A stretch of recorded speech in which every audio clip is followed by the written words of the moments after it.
ज्योतिष के क्षेत्र में अपनी सफलता का परचम लहरा चुके ज्योतिष गुरु श्री के.एन. राव के हाथों मेडल से सम्मानित, अपनी सटीक भविष्यवाणी के लिए सुप्रसिद्ध और ज्योतिष अलंकार एवं ज्योतिष आचार्य अवार्ड से सम्मानित ज्योतिष आचार्य रमन जी। हेलो दोस्तों, मैं हूं आचार्य रमन, वैदिक एस्ट्रोलॉजर गत 20 वर्षों से। आओ ज्योतिष सीखे कार्यक्रम में मित्रों आपका स्वागत है। लास्ट वीडियो में हमने पार्ट 3 में पंच महापुरुष योगों के बारे में सारी जानकारी दी थी। आज हम जानकारी लेंगे अन्य योगों के बारे में। मित्रों मैं आपको बता दूं, योग जो होते हैं यानी खासकर शुभ योग अगर कुंडली में हो तो वो कुंडली को बहुत ही शक्तिशाली बना सकते हैं और आपके सक्सेस के लेवल को एक अलग ही टॉप पर पहुंचा सकते हैं। किंतु अगर अशुभ योग ज्यादा होंगे आपकी कुंडली में तो अच्छे से अच्छे ग्रह भी आपको पूर्ण रूप से सक्सेस या फिर यूं कहें कि पूर्ण रूप से अपना रिजल्ट नहीं दे पाएंगे।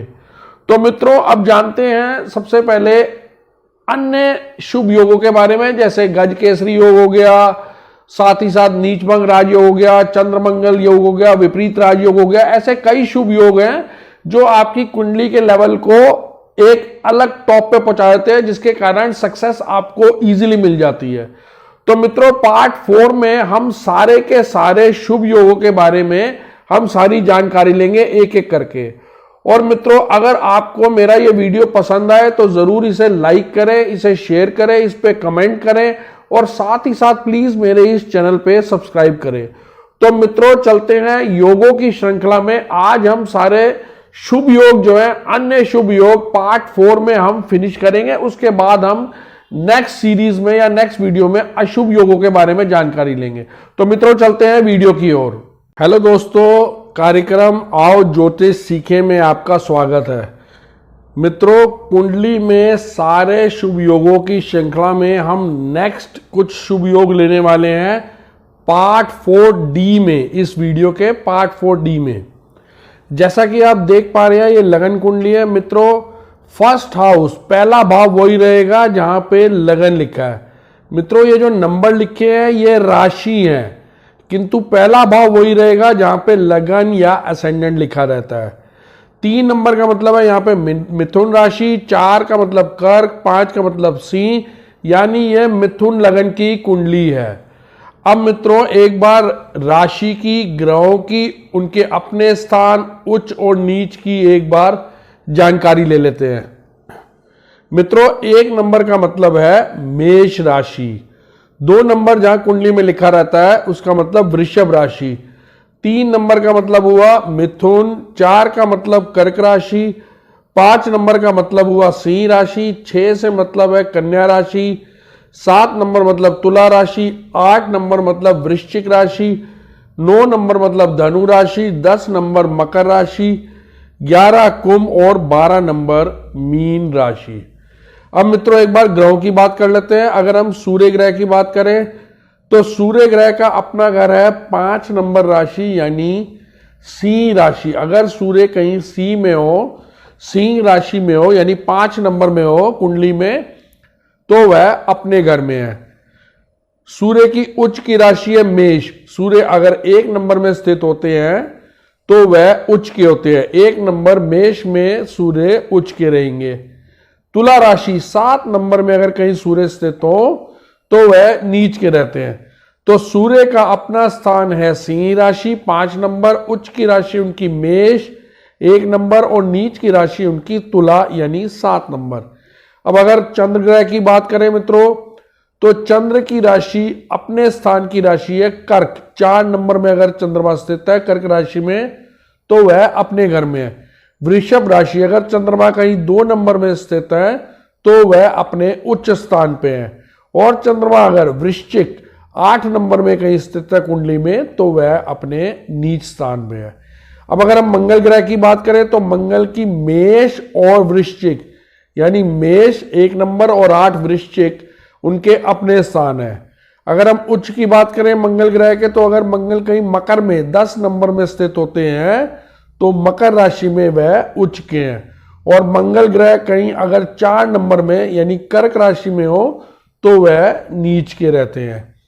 अगर हम बुध राशि की बात करें तो बुध ग्रह मिथुन और कन्या इनके अपने स्थान है या अपने घर है, यानी मिथुन 3 नंबर और कन्या 6 नंबर इनके अपने घर है।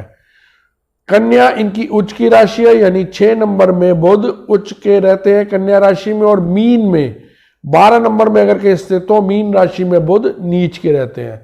अब अगर हम गुरु ग्रह की बात करें या बृहस्पति की बात करें तो 9 नंबर एवं 12 नंबर यानी धनु राशि एवं मीन राशि इनके अपने स्थान है, और कर्क में 4 नंबर में यह उच्च के रहते हैं गुरु, और 10 नंबर में मकर में गुरु नीच के रहते हैं। एक बार शुक्र ग्रह की बात करें तो वृषभ और तुला इनके अपने स्थान है, यानी 2 नंबर और 7 नंबर तुला, वृषभ और तुला इनके अपने स्थान है। मीन राशि में ये उच्च के रहते हैं, 12 नंबर राशि में शुक्र उच्च के रहेंगे मीन में, और 6 नंबर में कन्या में शुक्र जो है नीच के रहते हैं। अब अगर शनि ग्रह की बात करें तो मकर और कुंभ यानी 10 नंबर मकर और 11 नंबर कुंभ इनके अपने स्थान है। तुला राशि में यानी 7 नंबर में शनि उच्च के रहते हैं, और मेष राशि यानी 1 नंबर में शनि नीच के रहते हैं। अब मित्रों पहले शुभ योग की बात करते हैं जो है वेशी योग। अगर हम वेशी योग की बात करें तो कुंडली में सूर्य के नेक्स्ट स्थान में यानी सूर्य से दूसरे भाव में अगर कोई ग्रह शुभ ग्रह बैठा हुआ है तो यह वेशी योग बनता है। इसमें हम राहु केतु और चंद्रमा को नहीं लेते हैं, यानी राहु केतु और चंद्रमा को छोड़कर सूर्य से अगले स्थान में या सूर्य से दूसरे स्थान में कोई शुभ ग्रह बैठा हो तब यह वेशी योग बनता है। एक बार दोबारा वेशी योग की बात करते हैं। कुंडली में चंद्रमा राहु और केतु को छोड़कर जब भी कोई ग्रह सूर्य से अगले घर में बैठा है या अगले घर में स्थित होता है तब यह वेशी योग का निर्माण होता है। लेकिन इसके साथ ही कुंडली में सूर्य पाप ग्रहों से मुक्त और मजबूत स्थिति में उसका होना भी आवश्यक है अगर इस योग के पूरे रिजल्ट्स या फल चाहिए तो। इस योग के होने पर व्यक्ति अच्छा वक्ता और धनवान होता है। ऐसे लोगों की शुरुआत समय काफी कठिनाई से बीतता है, यानी ऐसे लोगों का शुरुआती समय अगर शुरू में देखें तो इनका समय काफी कठिनाई से बीतता है, परंतु आगे चलकर यह लोग खूब धन संपत्ति और यश अर्जित करते हैं। तो मित्रों ये तो हमने जाना वेशी योग के बारे में। मित्रों चलते हैं अगले योग की ओर जो है वाशी योग। इसमें भी हम राहु केतु और चंद्र को नहीं लेते हैं या उन्हें कंसीडर नहीं करते हैं। वाशी योग में सूर्य से पिछले स्थान में यानी सूर्य से 12वें घर में अगर कोई शुभ ग्रह बैठा हो तब यह वाशी योग बनता है। एक बार दोबारा जानते हैं मित्रों, सूर्य से पिछले भाव में यानी सूर्य से 12वें घर में अगर कोई शुभ ग्रह हो तो वाशी योग बनता है। सूर्य के पिछले घर में किसी ग्रह के होने पर या यूं कहें कि किसी भी शुभ ग्रह के होने पर वाशी योग का निर्माण होता है। लेकिन यहां पर भी हम चंद्रमा राहु और केतु ग्रह नहीं लेते हैं। इसके साथ ही यह योग भी तभी शुभ फल प्रदान करता है जब सूर्य पाप ग्रंथ ना हो, यानी पाप ग्रहों से ना हो स्थित, पाप ग्रहों से दृष्ट ना हो या पाप ग्रहों के साथ स्थित ना हो। यह योग व्यक्ति को बुद्धिमान, ज्ञानी और धनवान बनाता है। वाशी योग व्यक्ति को बुद्धिमान, ज्ञानी और धनवान बनाता है। इसके कारण व्यक्ति बहुत शान और शौकत से रहता है। साथ ही साथ इस योग के कारण व्यक्ति बहुत सारी विदेश यात्राएं भी करता है। इस योग के कारण व्यक्ति घर से दूर जाकर खूब सफलता कमाता है। यानी इस योग में, वाशी योग में व्यक्ति घर से जितना दूर रहेगा वह उतना ही सफल रहेगा या उतनी ज्यादा सफलता कमाता है। तो मित्रों हमने ये जाना वाशी योग के बारे में। मित्रों चलते हैं नेक्स्ट योग की ओर जो है अधि योग। इसमें अगर हम बात करें तो अगर लगन से 6, 7वें और 8वें भाव में यानी लगन से षष्ठ, सप्तम और अष्टम भाव में अगर शुभ ग्रह स्थित हो, चाहे वो एक घर में हो या अलग अलग स्थित हो, तब यह अधि योग बनता है। यानी इधर आप देखें ये लगन है और लगन से पहला, दूसरा, तीसरा, चौथा, पांचवा, षष्ठ भाव में एक शुभ योग शुभ ग्रह है, सप्तम भाव में एक शुभ ग्रह है और अष्टम भाव में एक शुभ ग्रह है। यानी लगन से छठे, सातवें और आठवें भाव में अगर शुभ ग्रह बैठे हो तो यह अधियोग बनता है, इसे हम लग्न आदि योग कहते हैं। किंतु अगर चंद्र से, इस कुंडली में तो चंद्र भी लगन में स्थित है, तो चंद्र से अगर छठे, सातवें और आठवें घर में अगर शुभ ग्रह हो तो चंद्र आदि योग बनता है। अगर चंद्र मान लीजिए यहां पर है तो यहां से जो है पहला, दूसरा, तीसरा, चौथा, पांचवा, छठा, यहां पे सातवें और आठवें घर में, इन तीनों ग्रह में अगर जो है शुभ ग्रह होंगे तो चंद्र आदि योग बनता है। तो अगर लगन से छठे, सातवें और आठवें घर में शुभ ग्रह हो तो लग्न आदि योग, और अगर चंद्र से सातवें, छठे, सातवें और आठवें घर में शुभ ग्रह हो तो चंद्र आदि योग। जब शुभ ग्रह, एक बार दोबारा सुनते हैं मित्रों आदि योग के बारे में, जब शुभ ग्रह लगन आदि से षष्ठ, सप्तम और अष्टम स्थान में स्थित होते हैं तो इसे लगन आदि आदि योग का निर्माण होता है। यदि शुभ ग्रह लगन से छठवें, सातवें और आठवें भाव में हो तो लग्नादि योग होता है।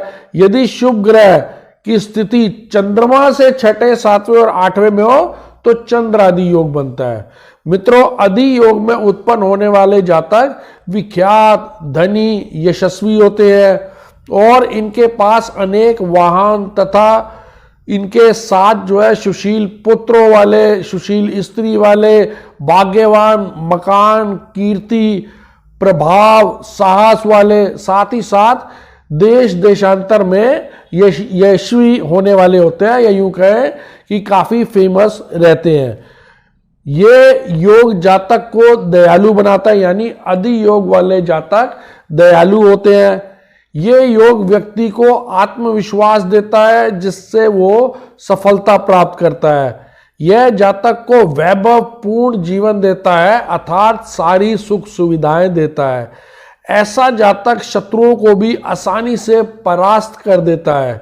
आदि योग वाला जातक अच्छे स्वास्थ्य से युक्त होता है। तो मित्रों, ये तो हमने जाना आदि योग के बारे में। मित्रों, चलते हैं अगले शुभ योग की ओर, जो है दुरुधरा योग। अगर हम इस योग की बात करें तो इस योग में चंद्रमा से दूसरे एवं 12वें, यानी चंद्र से एक भाव आगे और एक भाव पीछे अगर शुभ ग्रह स्थित है तब जो है ये दुरुधरा योग बनता है। इसमें भी हम सूर्य, राहु और केतु को काउंट नहीं करते हैं। तो चंद्रमा से दूसरे भाव में और चंद्रमा से 12वें भाव में, यानी चंद्रमा के अगर दोनों तरफ शुभ ग्रह हो तब ये दुरुधरा योग का निर्माण होता है। एक बार दोबारा जानते हैं मित्रों दुरुधरा योग के बारे में। जन्म पत्रिका में दुरुधरा योग तब बनता है जब किसी कुंडली में चंद्रमा के दोनों तरफ, मतलब चंद्रमा के दूसरे भाव में और चंद्रमा से 12वें भाव में शुभ ग्रह बैठा हो, तब यह दुरुधरा योग बनता है या इसका निर्माण होता है। यहां पर दूसरे और 12वें भाव में अगर कहीं बुध, शुक्र, शनि, मंगल, इनके अलावा अगर कहीं सूर्य, राहु, केतु हो तब यह योग नहीं बनता है। यानी चंद्र के दोनों तरफ शुभ ग्रह होने आवश्यक हैं और साथ ही में सूर्य, राहु और केतु होने से यह योग नहीं बनता है। तो इसका मतलब यह हुआ कि चंद्र से दूसरे भाव में और चंद्र से 12वें भाव में अगर शुभ ग्रह है तब दुरुधरा योग बनता है। चंद्र पर शुभ ग्रह का प्रभाव व्यक्ति को और उसके मन को शांत एवं संतोषी बनाता है। यानी दुरुधरा योग के कारण व्यक्ति शांत एवं संतोषी बनता है। दुरुधरा योग में जन्म लेने वाला व्यक्ति जीवन में धन, मान, सम्मान, ये सब चीजें प्राप्त करता है। ऐसा जातक जीवन में साधनों, धन और वाहन के कारण सुखी रहता है। ऐसा जातक स्त्री, पुत्रों आदि वाला और इनसे सुख प्राप्त करता है और साथ ही साथ ऐसा जातक दान और पुण्य जैसे कर्म में विश्वास रखता है। तो मित्रों, ये हमने जाना दुरुधरा योग के बारे में। मित्रों, चलते हैं अलग अगले सुनफ योग की ओर, या यूं कहें कि अगले शुभ योग की ओर, जो है सुनफ योग या सुनफा योग। अगर हम मित्रों सुनफा योग की बात करें तो चंद्रमा से दूसरे भाव में, या यूं कहें कि चंद्रमा से अगले भाव में अगर कोई ग्रह स्थित हो तो यह सुनफ योग बनता है। इसमें भी हम सूर्य, राहु, केतु को नहीं काउंट करते हैं। एक बार दोबारा सुनते हैं मित्रों सुनफा योग के बारे में। सुनफा योग जन्म पत्रिका में तब बनता है जब चंद्रमा से दूसरे भाव में, या यूं कहे कि चंद्रमा से अगले भाव में सूर्य, राहु और केतु के अलावा कोई भी ग्रह, गुरु, शुक्र, मंगल, बुध या शनि जब बैठा हो तब सुनफा योग का निर्माण होता है। किसी कुंडली में सुनफा योग बनने के लिए चंद्रमा और उस कुंडली में उसका शुभ होना अति आवश्यक है। साथ ही साथ हम बात करें चंद्रमा से अगर अगले भाव में कोई शुभ ग्रह स्थित है तब जो है यह योग काफी शुभ प्रभाव देता है। तथा इसमें अगर कोई ग्रह कुंडली में अशुभ है, चंद्रमा से अगला ग्रह अशुभ है, तब यह सुनफ योग नहीं बनेगा, अथवा ऐसा सुनफ योग बनेगा किंतु वह बहुत ही क्षीण होगा और ज्यादा अच्छा शुभ प्रभाव नहीं दे पाएगा। यानी चंद्रमा से नेक्स्ट हाउस में अगर कोई ग्रह है, अगर शुभ ग्रह है, तभी जो है सुनफ योग के अच्छे रिजल्ट या शुभ रिजल्ट मिल पाएंगे। अथवा चंद्रमा जो है अगर अगले स्थान में कोई मेलेफिक ग्रह या पापी ग्रह बैठा होगा तो यह योग क्षीण योग होगा। इसमें भी हम सूर्य, राहु, केतु को काउंट नहीं करते हैं।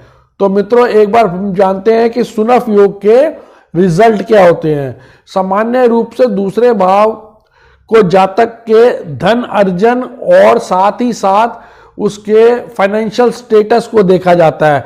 ऐसे में जातक की जन्म पत्रिका में चंद्र से अगर दूसरे भाव में कोई ग्रह स्थित होता है तो उसकी मानसिक स्थिति के लिए यह काफी जो है रिसोर्सेज बनाएगा, या फाइनेंशियल रिसोर्सेज, या फिर यूं कहें कि मानसिक स्थिति के लिए काफी अच्छे रिसोर्सेज बनाएगा। जातक को अपने स्व पराक्रम से धन, मान और उन्नति प्राप्त कराता है। ऐसा जातक अपने जीवन को सुखी रूप से बिताते हैं और वह अपने कार्य में निपुण होते हैं। ऐसा जातक कभी कभी समाज में काफी प्रतिष्ठा को अर्जित करते हैं और साथ ही साथ उन्हें धन की कमी नहीं होती। यानी चंद्र से दूसरे भाव में अगर शुभ ग्रह हैं तो उनके लिए काफी रिसोर्सेज बनते हैं, मेंटल एवं फाइनेंशियल। तो मित्रों हमने ये तो जाना सुनफ योग के बारे में। अब मित्रों चलते हैं अगले शुभ योग की ओर, जो है अनफ योग। इस योग में चंद्रमा से 12वें स्थान पे, यानी चंद्रमा से पहले, दूसरे, तीसरे, चौथे, 5वें, 6ठे, 7वें, 8वें, 9वें, 10वें, 11वें, 12वें स्थान में कोई ग्रह हो तब यह योग बनता है। यानी चंद्रमा से पिछले स्थान पे या चंद्रमा से 12वें स्थान पे कोई ग्रह हो तब ये अनफ योग का निर्माण होता है। और इसमें भी हम सूर्य, राहु, केतु नहीं लेते हैं। एक बार दोबारा सुनते हैं मित्रों। अनफ योग जन्म पत्रिका में तब बनता है जब चंद्र से 12वें घर में या 12वें भाव में या चंद्र से पिछले भाव में सूर्य, राहु और केतु के अलावा कोई भी ग्रह जब बैठा हो तब अनफा योग बनता है। और अगर शुभ ग्रह बैठा हो तो यह पूर्ण रूप से अपना फल देते हैं, और अगर कोई पाप ग्रह बैठा हो तो अनफ योग का रिजल्ट क्षीण रहता है या कम रहता है।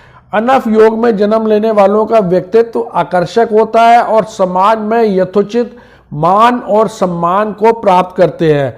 साथ ही साथ ऐसे व्यक्ति विनम्र, सुशील, विचारवान और सद्गुणी होता है। साथ ही साथ वो व्यक्ति जिसमें अनफ योग होता है वह सदा प्रसन्नचित रहते हैं और दूसरों का सम्मान करने वाला होता है।